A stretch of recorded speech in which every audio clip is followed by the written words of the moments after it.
Do you want to start a business, get out of the office, achieve happiness and success while crushing life? This is Boss to Boss, the place to be for that extra motivation to get up and follow your dreams while learning from the ones who have already done it. And now for your host, Miro Welcome to Boss to Boss. Good day, y'all. I can't say good morning, y'all, anymore because the episode isn't always released in the morning. Though, at any point in time that you do listen to it, it is a good day. And I got a Rants and Recaps episode 48 today. Steve Wiley, what's up? Living the dream, the cliche of every day. It's the greatest day, right? That's one of my most hated responses in the world right now. I actually just said it today to someone because every time someone calls you, you always get that. Oh, how you doing? How's it going? And I just when I don't have anything else to say, I just say that, and I just beat myself up right away. I'm like, why would I just say the dumbest phrase I could have ever said? Yeah. Oh. No better time than the present. Every day's the greatest day. Keep on crushing it. It is. No, I mean, I'm loving the optimism, man, especially at this late night hour that we are recording this episode. I'm actually being sarcastic, but. Oh, you are? Yeah. I don't know, man. We just had a nice long meeting, and you sound pretty optimistic about things. So I don't know, man. You are a night owl after all. I am. Be careful for this guy, everybody. Be careful for Steve Wiley. He's crazy.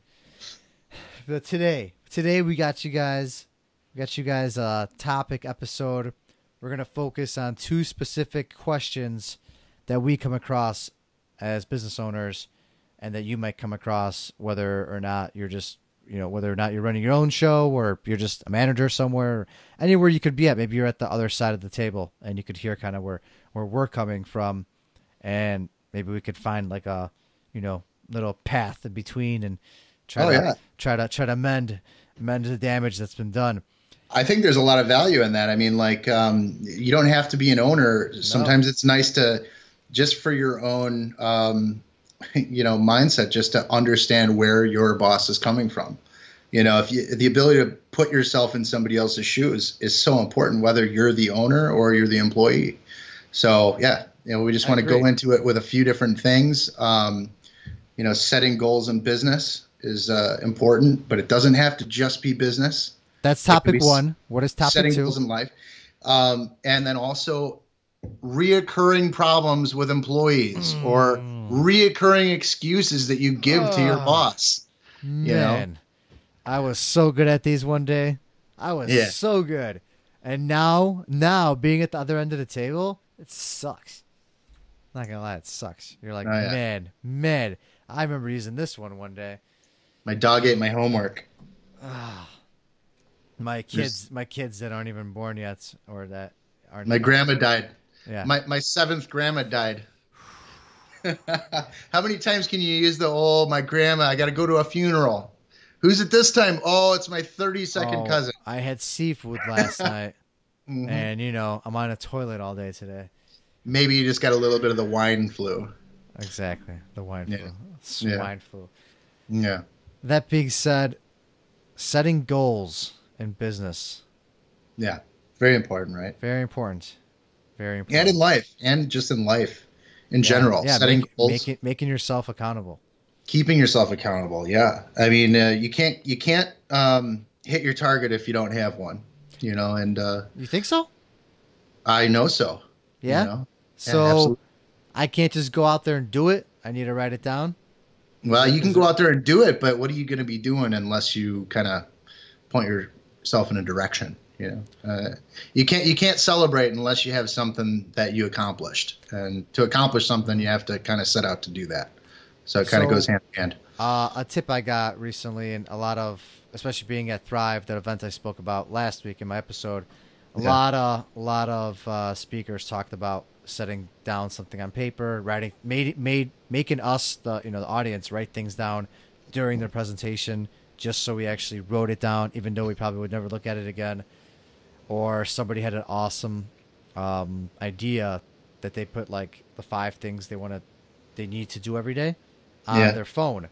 Because you know what? On average, we look at our phones 160 times a day. Oh yeah, is that it? That's the average, but that's probably like, yeah. You got the extreme of someone like you that's probably looking 1,000 times. Me, that's counting grandma with the flip phone too. Me another few thousand times. So, and then when you just see those things, so for example, this person at my Let's, he has like wake up, car, gym, office, shower, or like something like that, and those are his 5 trigger points. And then within those, so he just looks at those, when he does those things, and then within each one of those, he has certain things that in his mind, like he sees, okay, car. When he gets to the car, he has something that he has to do, and he does those things every single time. He gets to the gym, he has certain things he has to do, and he does those every time. Yeah. And he sees it on his phone every single time he looks at it, and that's just one tip, and it's something that I'm in the process of doing as well. So we'll see what happens. I'll keep you guys posted. Yeah. Everybody has their own different way of kind of like, everybody has their own way of keeping themselves on track. Obviously, the first few times that you do something to get yourself into a habit, that's the most important. I mean, whether it's, I have whiteboards. I mean, the phone is great, but like I have to like physically have something in front of me that's not, the going off like ding, ding, ding. Like I just want it away sometimes. So that doesn't necessarily help as much as I have a marker. I wrote it down, physically wrote it down, and I remember writing it down, as opposed to just typing. Like I type a million things on my phone all day. I've tried that. So I got the board on my fridge, and pretty much I've had the same things written there for the last 6 months. And that happens too. But I do suck with it. It just depends on how you are. Different things work for different people, but the heart of what we're talking about is just setting goals. One thing that we did, in the past was just get an index card, write down the goals that you want for the next year. That's something that, that you do in sales. Write down where you see yourself this time next year. When you pull this thing out of your wallet, next year, where do you see yourself? What are the things that you want to have accomplished? You write it down. These are the different things that I'm going to have on so-and-so date when I pull this out of my wallet a year from now. Just doing that, a lot of times, I like that. That helps. And that's a sales thing. I mean, I've actually done that without even knowing it. I've been keeping like a piece of paper in my wallet. You just carry it around. I just recently took it out, but I had things I needed to get done, and it was there in my wallet, and I believe I got it done. I did this a couple times, not even really thinking about it, but I just knew that there's the one thing, like the other thing, the phone and the wallet, or the keys. Those are the things that are going to be with you most, if not all the time, depending if you drive around or not, I guess. But that's one way to looking at it. So, regarding goals, yes, we're not in like the traditional sense. This episode is not released on December 31st or January 1st. Right. We're just kind of hitting up on goals that happen constantly. Goals short-term within business, goals. Yeah, goals it could be anything. I mean, it could be short-term goal. It could be, what are my goals for today? And have them in front of you. Whether it's just a checklist you write down at the beginning of the day. These are the things that I need to accomplish, and you have it on a piece of paper. I do that. I have Notepad up right now. Goals for this conversation. If I don't do that, and then I don't. Such an overachiever, Steve. Such an overachiever. Not at all. Not at all. I'm just, these are things that work. I don't waste my time on cumbersome, things. I do the things that I know work, and I know what works. Obviously, making a checklist for things that you need to accomplish, short-term things. Down the road things. What do I have to do next week? Those are on my board here. If they were on this notepad right here, I would forget to look at that. They have to be right here. So different places to put things. Maybe you got some tips for me. Obviously, some things work better for you. That some things work better for me. We're different individuals. Everybody here is different. I have some things in that I wrote down, like on my phone, as reminders. A couple of business goal, personal goals that have been popping up now as reminders for the past year. Legit a year. I have like two Yeah. things in particular I could think of that have been popping up for a year now. And just for like the damn, I don't know what it is. I can't get to them. And if I You know do what it find the is? time, I'll go ahead and do something else. I'll get carried away. I'll leisure off and I won't get to them. You know what it is for me, at least? And this is why I like the whiteboard, because there's only certain amount of room on the whiteboard. And as you fill up the whiteboard, you have less and less space to add more tasks. And what happens is on your phone, you have unlimited memory. Yeah. You can just hit snooze. Okay, well, I got another one. With the whiteboard, with a piece of paper, there's only so many lines until, hey, it's full. You got to start knocking some of these things off. Otherwise, you can't do anything else. And that's how your brain works. Yeah. Your brain works just like that, too. It either accomplishes things by knocking these things off so you have room for other things. There's only so many things that you can do, in a given period of time. I agree. So, that's why the whiteboard works best for me, because it's a physical thing that you write it down. I have it with different colors and things like that. And it stands out for me, and it's right there in front of me. It doesn't go away. It doesn't matter if the power goes out. It doesn't matter what is going on. When I am working, this is sitting here staring at me. It's looking over my shoulder all day. And, it's important. That really motivates you. I want this shit off my whiteboard. Yeah. What have you found has been most effective? Do you update your whiteboard during the day? Do you update it every single night? How are you dealing with your business goals right now? I update my whiteboard when something gets knocked off, it's erased. When something needs to be added, it goes back on. And that's it. How do you keep a hierarchy? Because obviously you got like the more monthly goals, the yearly goals. So this is not necessarily for long-term goals. I mean, the whiteboard is for short-term things, to-dos and things like that. Business is lots of different things. I mean, setting long-term goals is something entirely different. And basically what it is these daily goals, they add up into weekly goals, and that ends up, to monthly goals and quarterly goals and then yearly goals. So, if you try to accomplish too much at one time, you're not going to accomplish anything. So you need to get down and dirty with, the actual details. The devil's in the details, like people say. That's another cliche, but it really is, because if you everybody says focus on the big picture, but you know what? You can't focus on the big picture. All you're going to be doing is looking at all this stuff that you haven't done. You got to do the things. When you're in business, it's about getting things off your list. Knocking things down, getting things done, making progress. So there's two ways. There's two ways to look at a list. So you have two perspectives. One perspective, you have a list of about 10 items, let's say.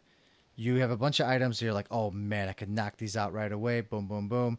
I'll have like half the list already there. I'm halfway there. Really, you're not halfway there because you got some bigger tasks left. But it's a confidence booster because you're crossing things off. You're getting things off the list. Physically and visually. Yes. And things visually. are coming off. Yes. But the second way of looking at it is that you 360 and you tackle the hardest thing on the list first. The number one hardest thing. It's going to take up 50 to 60% of your time out of those 10 items. But that's the item you're just like, it's making you sick thinking about it. Here's a question for you. Because that's a really, really good point. And this is something that a lot of people are kind of really different on. Oh yeah. Some people tackle the easy things first. Some people tackle the hardest things first. I myself like to get all the easy things out of the way so I can have complete 100% focus on the big task. So I don't have to worry about all these other birds chirping around my head. I can just drill down and get something done at 100%. How do you focus on these things? Because you got a different type of business. I'm all task based, but what do you like to do? Do you do the hard things first or the easy things first? So I'm not gonna lie, I kind of have like a hybrid list, I guess you can say, a hybrid way of looking at it. And it's probably not the most productive. I'm not gonna lie, it's a work in progress, but it's worked for me thus far. Usually, if it's not a crazy hectic day, I will always go for knocking out as many items as possible, because for me, it's like a mental thing. When I feel I'm like 60, 70, 80% of the way there, I'm almost there. You know, I could almost reach it. I could feel it. Yeah. And it's all kind of a mental thing. So it's more just like, because I think it's just the way I've been trained. And I was huge into school. I loved school. I loved being in the top 5, 10%, you know, top 1% eventually in college. Like I loved the numbers game. So for me to have being 98% of the way there, it's just like such a mental boost, and it keeps me going. Though that gets me into problems, because sometimes I'll save the biggest item or two last, and at that point it's 10, 11, 12 at night. Oh, that sounds familiar, Miro. Ha! That sounds familiar. Oh, right before this, we started this podcast, Miro was complaining, oh, well, I only have 20, 25 minutes to do this because I have to have this thing out by midnight. I have to have these things out by midnight. I do. So I told him, hey, you know, why don't you just do it now and get that out of the way? And then we can do this after. I don't know if that hybrid list is working so well, because now what are you going to do? So, hey. Yeah. Now what do you? I'm gonna get it done. I like the pressure. So do we have to deprive the listeners of a good podcast because you forgot to do something earlier in the week? You put it off to the last minute? Quite possibly, but you know what that means? That just means that we're gonna have more content for next episode. So you're saying that you don't like the listeners? You're saying. Way to twist this around. Hey, I didn't do it. You did it to yourself. I love the listeners. Though, what that means now is I have I have a rebuttal. Let me finish. I have a rebuttal. Okay. All right. When I get these big topics, to these big points, it usually is such a buildup that I end up not getting to it in time, or I just don't get it done that specific day. So it gets pushed into the next day, or it just kind of comes to the point where it becomes such a priority. I need to get this thing done. And it's something I've been working on. I'm starting to set myself more of a deadline for these bigger items. So these bigger items, I incorporate an actual deadline now into my calendar, where it's like, all right, this is the cutoff. It needs to be done by this time. Whereas the other items that are just list based, it's more like, this is for the week, this is for the day. So let me ask you a question. That big item like recording a podcast, I'll have that in my schedule, embedded into all 3 of my schedules, all connected, all synced up. I am here right now for you guys. I am recording this show because I'm going to do it no matter what. No matter what Steve says. I had time devoted. I had a few hours devoted. Technically, you were eating away at my time through ranting on other subjects. So coming up with good content. Coming up with stuff that's not even in this episode. Production meeting. Important. He was trying to do a production meeting in the middle of our episode. So that's that can't be my fault right there. So let me ask you. You actually to get off of us, and I'm just breaking your balls. But so that's a good point that you actually brought up, that you set deadlines. So what I'm assuming right now is that you're setting false deadlines just to keep yourself in check for certain things. Is that right? It's not like Correct. You're going to die if this doesn't go out by midnight. It's just, this is what you planned for, and you're going to it'll ding again if you don't do it. It's going to hurt. Like if I don't do it, it's going to affect me in a way. I have some sort of accountability set. So if I don't get this episode out in time, and it's not going to be out for tomorrow, for Wednesday, let's just say, for our rants and recaps, a good chance I'll hear from someone. Good chance I might hear from, a devoted listener. Maybe that's my girlfriend. Maybe whoever it is, they'll reach out to me like, "Hey, it's 7 a.m. It's 9 a.m. Why is your episode not here?" And I'm gonna have some explaining to do, and I don't want to have to deal with that. So it's a false in a sense that could be 12, it could be 2 a.m., but it's there and it's got to be done. Otherwise, it's something that you need to do. That needs to be done, but you're setting a false deadline because that's how you manage your time. Is that that's what you're saying? Correct. Yeah. And that's just the way I operate. Right. And I think there's a lot of people out there that need that. I've come across numerous people through either doing interviews or just having normal conversations.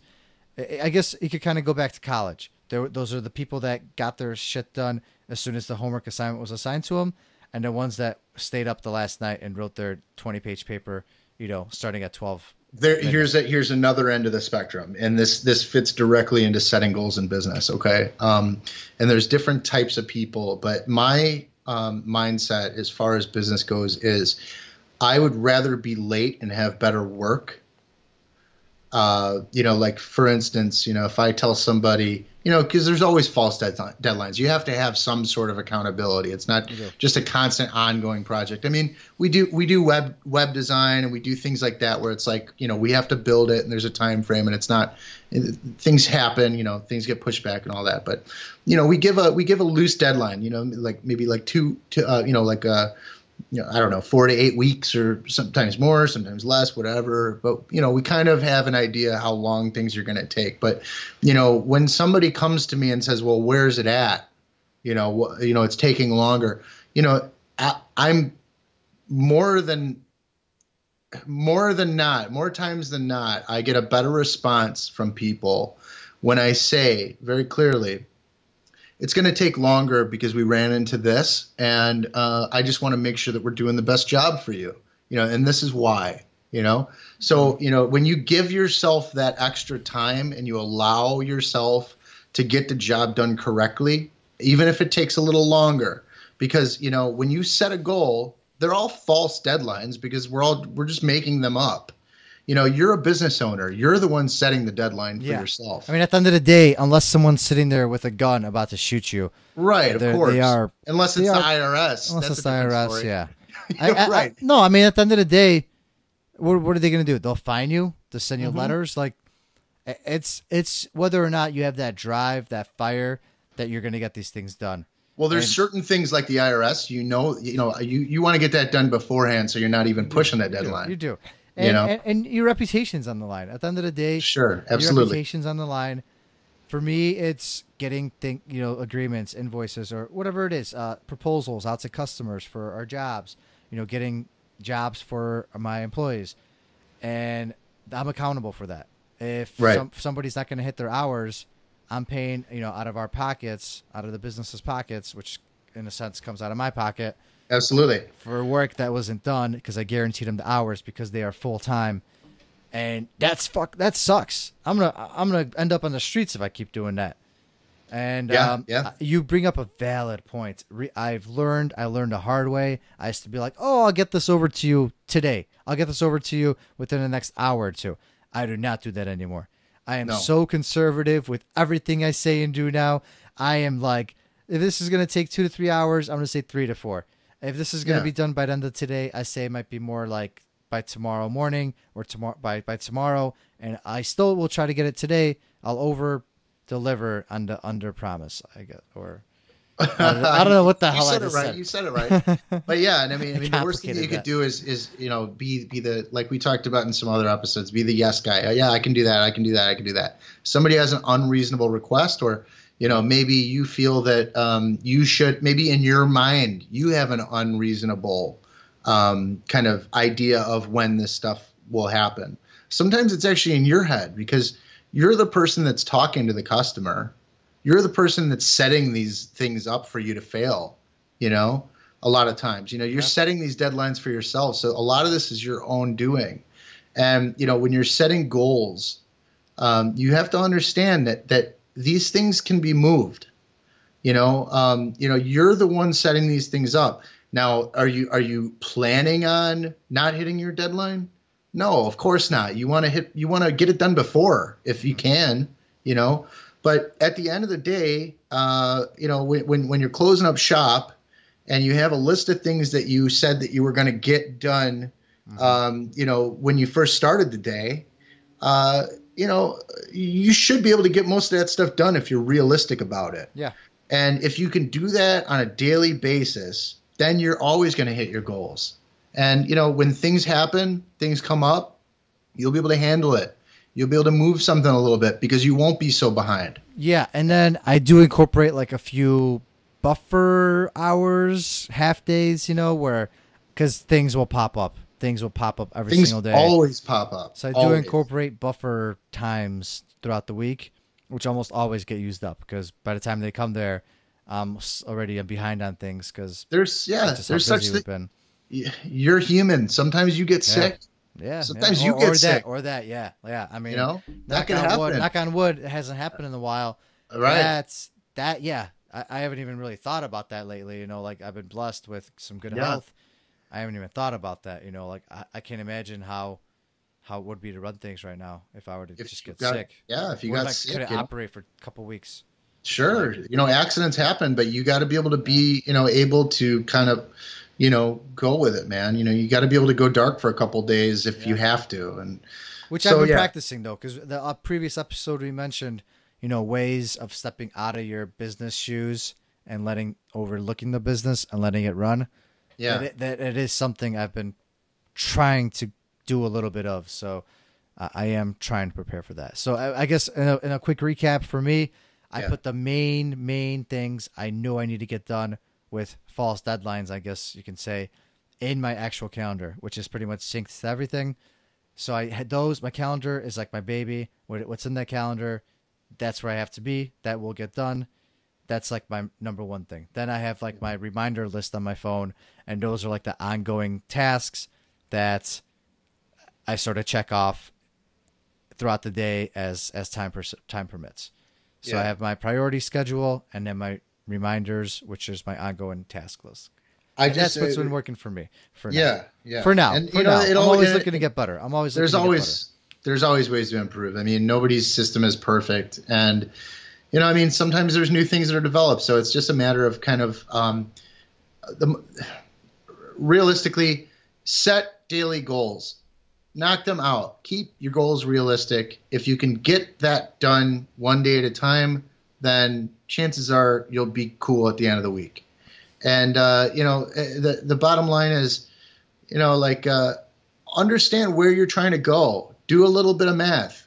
If you want to add an extra 10 grand to your month, you can do the math. You know what you need to do to make it happen. Mm-hmm. So you break it down. You understand, okay, this is what I have. This is what I need to do. And when you fall behind, okay, so I have to do a little extra here and I can split it out. There's so much time. You could do the math, and if you don't make it one week, the fact that matters is it's an average. Yep. And every business is in business to make money. So that gets us into our next topic, which is very important, which is reoccurring issues with an employee. I do want to tie it all together, though. I think a theme of both of our, suggestions and what's been working for us with setting goals is that you have to set time to set your goals. You have to devote some time to putting a list together, to putting something together, just having a general idea. So goal number one. Set some time aside for it. No, goals. Just set your goals. Set your goals. Goal number one, set your goals. It works. It works. Write it down. First goal, set your goals. That's the most important. Second goal, come on time to work. Yes. Boom. Gets us to the next topic. Get on time to meetings. I'm not going to mention any names here. But, anyways. Let's break into it. Recurring problems with your staff, with your employees or contractors. Ooh, hot topic. Everybody's had an excuse. Hey, I'm not going to lie. There's been plenty of times where I just didn't feel like going to work and I called in sick. I'm sure every single person listening has done that many, many times. If you haven't, I'll never deny it. Yeah. Yeah. You'll never admit it. But I guess. Yeah, I just admitted it, but I guess you did. Okay, too late. But yeah, so anyway, fire me. Yeah, you're fired. Let's go. You're fire fired. me. But yeah, no, everybody's done it. Everybody's done, made up an excuse because they just didn't feel like it, or it wasn't convenient, or they really just didn't care.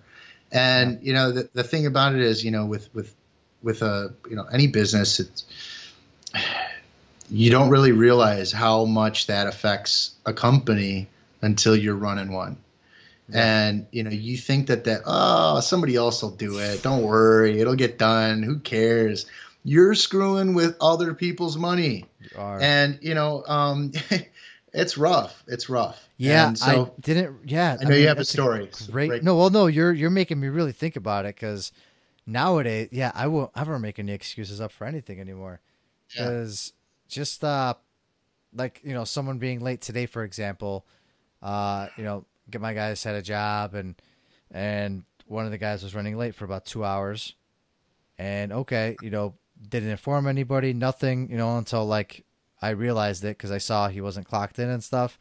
And I called the other guy, and he said, yeah, he's running behind. I ended up calling him. He's like, yeah, I had, problems with my kids. My wife had to go somewhere, and then I left my phone, and I had to go back for that. And, it's something I've already heard a few times. And I had to explain to him, like, dude, I tried the nice guy. I tried the whole nice guy routine, like, trying to sympathize. I can't empathize. I don't have kids, though. You got things. It didn't. I do have. Yeah. I mean, it just didn't really work. I was hoping that maybe I could be like, oh man, I totally get it. This hurts us. Though I guess that didn't work. So now I tried being the mean guy. Like, dude, like this is unacceptable. I did. I raised my voice. I got mad. I'm paying here for the other guy now. He's been waiting for 2 hours. Paying him an excess amount of money for 2 hours for doing nothing. Like, are you going to come over here and give me the money for those 2 hours? Like, no, you're starting behind. Now you guys are going to be running behind. I'm going to have, luckily for this job, they had some extra time because they're cross country traveling. So it just means they're going to be working into late night hours, which you're kind of screwing over your teammate at that point because your teammate was set ready to go. Didn't want to be driving into like, midnight hours. Now he's going to have to be because of you. So you're not just screwing us over, the company, by losing money on the 2 hours. You're screwing over your teammate. You're screwing over possibly the customer now because you guys are going to be, working late, driving into the late hours. You might be too tired for tomorrow. You might mess something up. You might break something. It's just a downward spiral after that. It really sets you back on all accounts, and especially a company like. At least he still showed up. Like if he had an excuse and all of a sudden didn't show up, imagine that.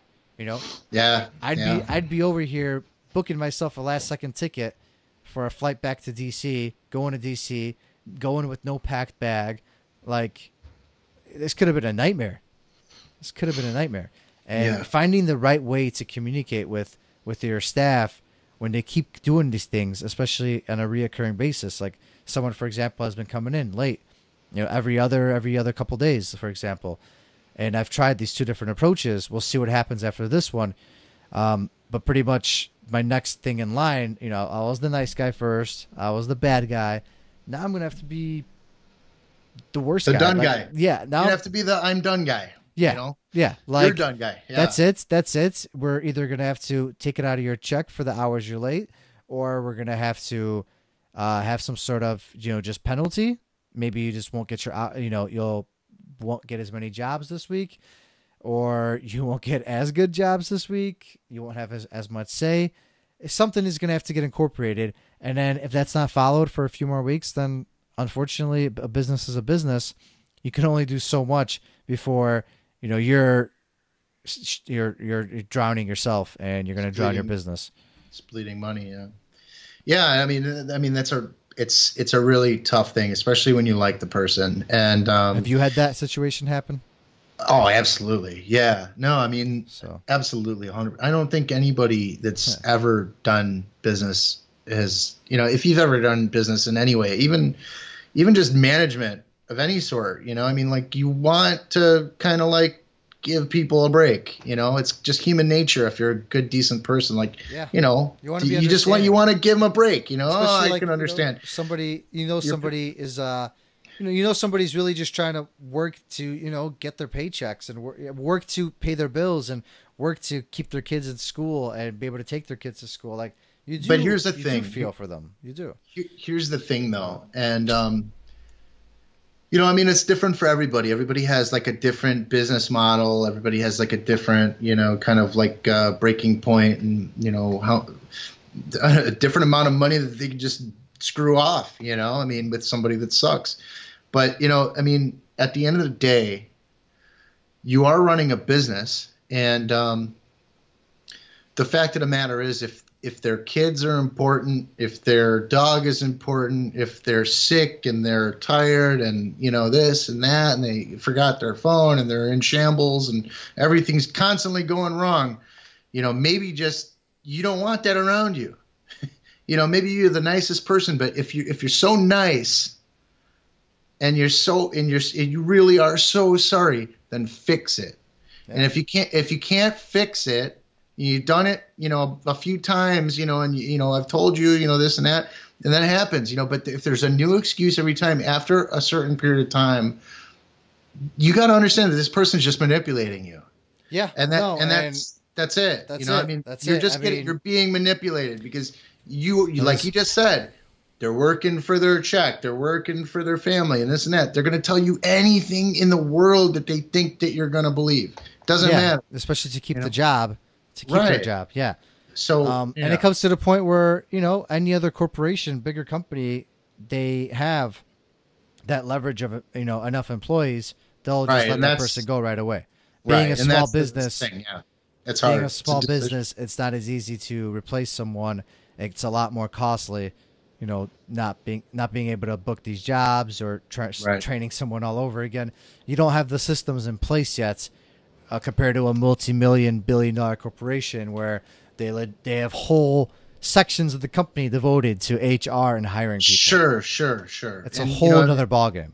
But is it really? I mean, obviously there's truth to that, but at some point, if you're, it goes deeper than just the amount of money you're wasting with somebody that's not coming in and you have to spend money, like the story that you just gave. It goes into culture. It goes into, oh, well, this guy did it. Why can't I do it? Exactly. It goes into taking time away from your day as the owner, having to deal with this. Disenchanting the partner that had to sit and wait, even though they got paid. Yeah. Now I got to sit there and wait for this guy. Now I got to, I have a bad work environment. Why does this guy get off? He gets paid the same amount.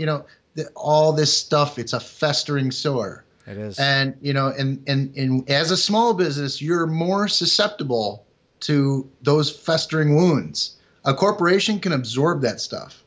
Obviously, they have the ability to kind of just recoup and, get out the door like a revolving door, but you don't have that luxury because you have that rotten apple that spoils the bunch. You're out of business, and you put a guy in a situation where he's running real thin, and then he's got to lift couches downstairs in another city. Somebody gets hurt. Exactly. I mean that is very. It's a liability. It's a huge liability. Huge liability. That's a workman's comp right there. Huge liability. And that's where it goes. Yeah. So it's just. I think it's just establishing a better way of communicating these things. And for me, it's the first time I'm ever dealing with them being on the other side. So I'm just, I'm trying different methods, seeing what's going to work.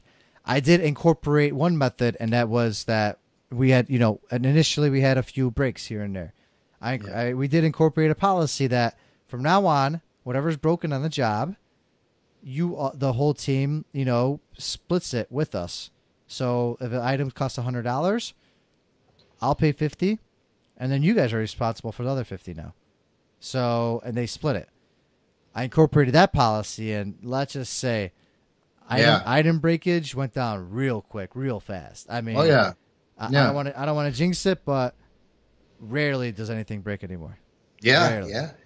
It's how things go. Sometimes you just have to incorporate real penalties, and when it's your money, you care. Bottom line. Exactly. When it's your money, you care. Obviously, you want to make it. You want to put this down like as a writing. You want to make sure they understand this circumstance. You can't just start being like, "Oh, we're just going to penalize you." Yeah. Then it's got to be a policy. That's illegal. That's illegal. You got to make this. That's. You got to keep it above board, Miro. Yes. No, you have to get this signed. You have to get everything approved. Like you can't just incorporate your own rules out of nowhere. So that being said, I probably will incorporate some kind of late policy going forward that you will get penalized. And initially, it's going to be something not as bad, and if the need be, it's going to be bad. It's going to be real bad. But I mean, the thing is, like, after a certain point, I You just cut your loss, and that's it. You got to cut the loss, and as good as a person is, you always have to understand you are being manipulated. Yeah. And that's just the way that it is. So one of the things the reason people don't get rid of people that are hurting is because they feel bad, and that feel bad thing, that the emotions. Obviously, you have to have emotions. You have to have compassion. When it happens, sure, it happens every now and then, sure. But when it happens constantly, you're always getting a different thing, and it's always something, and people are always making excuses. It's bullshit. And you know what? It's going to continue to be bullshit. The first 10 times that you said something to somebody and they told you, it's not going to change. So you either understand that or you don't. Reoccurring issues can be stopped very, very simply by just getting rid of that person and finding somebody else. Because the time that you spend, the thing is, the time that you spend having to deal with this person and dancing around, you could spend that time training somebody that won't make those excuses. Exactly. And you cut your loss, and by that, you show an example right away that you're not here to mess around. You're not. Right. You're not. And I did have to let someone go just like a month ago or so, which I don't think I really dove too much into. Maybe a little bit, though. That once you get one out of the way, you do like your first official firing, letting go. Yeah, it's hard. It is hard. Once you get past that, though, it's not as bad, and you realize that it's got to be done. It is a business, and you're not. If you want to survive, especially in this world in America where it's so fast, and one's gain is. I don't know the saying, but whatever. Yeah, everybody's got bills. Everybody's got bills. Your bills are not any more important than anybody else's bills. Yeah. And if you can't handle your stuff and come in, somebody else will. Somebody else will. Somebody else will come in, pick up the slack, take the market share, and capitalize on it. And that's it. You'll be left there in the dust. That's it. That being said, man. Sink or swim. Yep. That being said. That was an awesome topic episode. We really hit it with setting goals for your business, what works for you, what works for me, what we're both working on, and then reoccurring problems with employees, within business specifically, excuses. Yeah. We all got some. We love Everybody them. has them. Everybody's got them. Yep. Yeah. Everybody's got them. But it is a good episode. It is a great episode. Rants and Recaps, episode 48. Awesome. We're close to 50. Close to 50. Can't wait. It's going to be a nice little milestone episode. We're going to do something special for y'all, so stay tuned. Who do we have coming up? We have Calvin Wayman. We have Michael O'Neill, and we have a few other special guests. I don't want to reveal too many names. I gotta leave it to be determined. Something to the imagination. Yes. Keep it mysterious. A few other very big names as well, and but everything's a work in progress. We'll reveal a little bit at a time. Yeah, but absolutely. Definitely everyone should be very excited. Any reviews are appreciated, especially on iTunes. Let us know what you think. And subscribe on YouTube. Yeah. On YouTube. I can't stress enough. Yes, if you're listening to this podcast on iTunes, subscribe on YouTube because you get the full experience. You're going to see the video. You're going to see what we're talking about. You're going to see my goofy mug, Miro's goofy mug, and the pug in the background. So, yeah, I don't know. If you want to check out the pug, check us out on YouTube. It's worth it. It's worth it just to see the pug. Trust me. It is. Anyways, hope you all crush the rest of your week. We'll be talking again soon. Peace. That is all for this episode of Boss to Boss. Your next step is to visit bosstoboss.com, where you will find proven techniques followed by professionals to help you make that next step. Again, that is boss2boss.com. And remember, the time is now.